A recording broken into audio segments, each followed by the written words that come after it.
Fifth Amendment of the Constitution of the United States of America says, "No person shall be held to answer for a capital or otherwise infamous crime, unless on a presentment or indictment of a grand jury, except in cases arising in the land or naval forces or in the militia, when in actual service, in time of war or public danger, nor shall any person be subject for the same offense to be twice put in jeopardy of life or limb, nor shall be compelled in any criminal case to be a witness against himself, nor be deprived of life, liberty, or property without due process of law.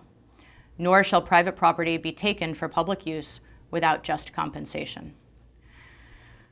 So for me, the Fifth Amendment is really the big kahuna. I have lived and worked in many countries where the seizing of life and liberty and property without due process of law was an everyday event.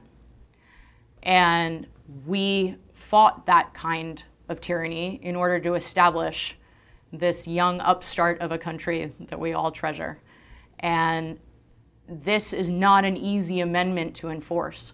And it's one that really requires our constant vigilance. I mean, we've seen in times of challenge and war in this country, this amendment be compromised, from Japanese internment camps during the war to the drone assassination of an American citizen, al-Awlaki, in Yemen in 2011.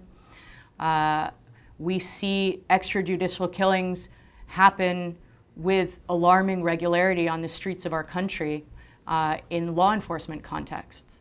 And when I look at extrajudicial killings in other parts of the world and the ease with which law enforcement become judge and jury on behalf of the citizens and take that power over somebody's life and liberty and property to themselves, it's a slippery slope. And it's a slope that always begins with some sense of emergency, some contingency situation where just now, just this once, just until we resolve this emergency, it's warranted.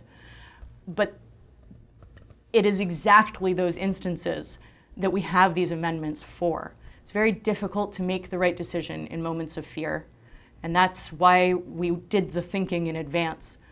And when we look at what we're called to protect in the Fifth Amendment, it wasn't drafted with the intention that it should only be exercised when life on the streets of the United States is peaceful and tranquil. There's no need to protect an American citizen against being murdered by their government when things are peaceful and tranquil. The only need for that protection is in times of great tension, strife, conflict, fear, and threat. And those are the times when this amendment is most important.